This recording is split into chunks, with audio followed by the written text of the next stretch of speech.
Saksakallan gunarnavasya Vande Guru Sri Charanarabindam.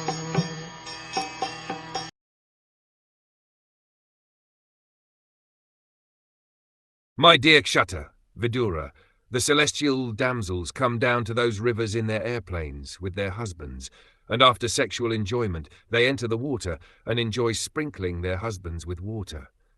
It is understood that even the damsels of the heavenly planets are polluted by thoughts of sex enjoyment, and therefore they come in airplanes to bathe in the rivers Nanda and Alakananda. It is significant that these rivers, Nanda and Alakananda, are sanctified by the dust of the lotus feet of the Supreme Personality of Godhead. In other words, just as the Ganges is sacred because its water emanates from the toes of the Supreme Personality of Godhead, Narayan, so whenever water or anything is in touch with devotional service to the Supreme Personality of Godhead, it is purified and spiritualized. The rules and regulations of devotional service are based on this principle. Anything in touch with the lotus feet of the Lord is immediately freed from all material contamination. The damsels of the heavenly planets, polluted by thoughts of sex life, come down to bathe in the sanctified rivers and enjoy sprinkling water on their husbands. Two words are very significant in this connection. Ratikashita means that the damsels become morose after sex enjoyment. Although they accept sex enjoyment as a bodily demand, afterwards they are not happy. Another significant point is that Lord Govinda, the Supreme Personality of Godhead, is described here as Tirthapada. Tirtha means sanctified place, and Pada means the lotus feet of the Lord. People go to a sanctified place to free themselves from all sinful reactions. In other words, those who are devoted to the lotus feet of the Supreme Personality of Godhead, Krishna, automatically become sanctified.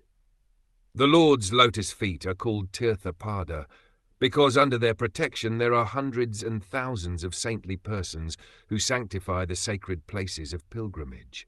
Srila Narottam Das Thakur, a great acharya of the Gaudiya Vaishnav Sampradaya, advises us not to travel to different places of pilgrimage. Undoubtedly, it is troublesome to go from one place to another, but one who is intelligent can take shelter of the lotus feet of Govinda and thereby be automatically sanctified as the result of his pilgrimage. Anyone who is fixed in the service of the lotus feet of Govind is called Tirthapada. He does not need to travel on various pilgrimages, for he can enjoy all the benefits of such travel simply by engaging in the service of the lotus feet of the Lord. Such a pure devotee, who has implicit faith in the lotus feet of the Lord, can create sacred places in any part of the world where he decides to remain. Tirthi Kavanti Tirthani. The places are sanctified due to the presence of pure devotees. Any place automatically becomes a place of pilgrimage if either the Lord or his pure devotee remains or resides there. In other words, such a pure devotee who is engaged 100% in the service of the Lord can remain anywhere in the universe, and that part of the universe immediately becomes a sacred place where he can peacefully render service to the Lord as the Lord desires.